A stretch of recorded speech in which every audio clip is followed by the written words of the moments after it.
The war in Ukraine has upended the lives of millions of people. It's also disrupted the lives of an untold number of animals, both pets and zoo animals. Some were left for days without food or water, traumatized by the sounds of war. Next Wednesday's episode of PBS's Nature is called Saving the Animals of Ukraine. It tells how war-torn Ukrainians are reclaiming a bit of their humanity by rescuing animals. Earlier, I spoke with the director, Anton Ptushkin, about how the film came about. It was February 2022, and it was just the beginning of the full-scale invasion from Russia's side. And, there was a vast majority of photos and videos with people from Ukraine trying to save themselves and their animals. And we were so moved by this footage, because it was some kind of light of hope amidst these dark times. So we decided to just develop this topic and eventually, made this documentary.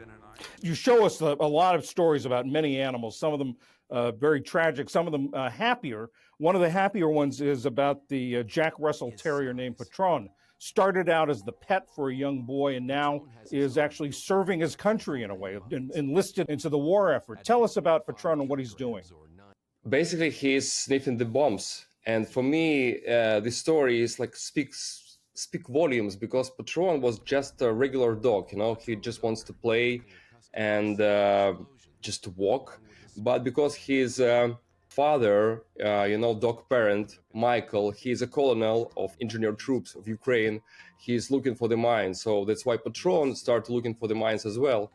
Eventually, this dog became like a symbol of resilience of Ukraine, and he became, I believe, for the first time in history of UNICEF, he became like a goodwill ambassador dog.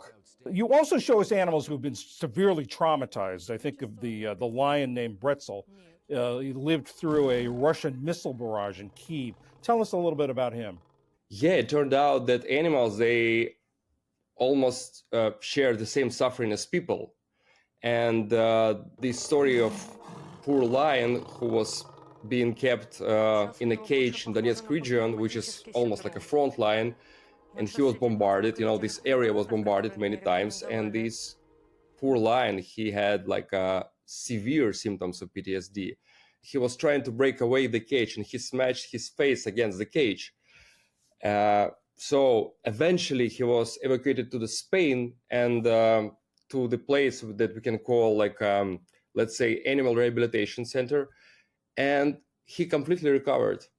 You wouldn't believe, like, this is completely normal lion right now. And I remember him like a year ago, and he was just roaring, every time when you come closer to the cage. But right now he's completely recovered.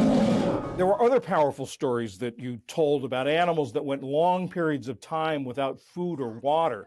Shafa, a cat that was stranded on the 7th floor of a building for 60 days. The rest of the building had been destroyed.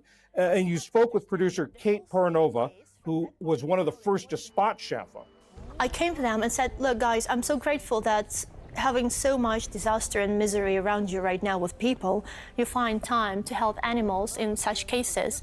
And he replied to me, we don't care if it's an animal or a human being, we're a rescue service and every life matters to us. I mean, that was a point when you just start crying, Anton, earlier you talked about these stories illustrating hope in dark times.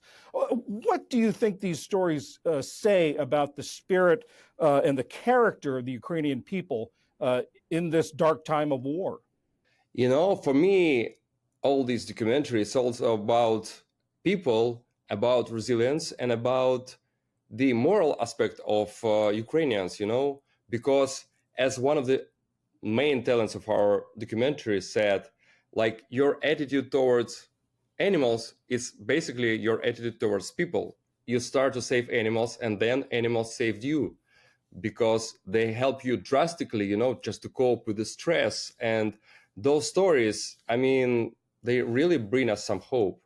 As you may know, there was controversy in the United States about continued aid to Ukraine in this war effort.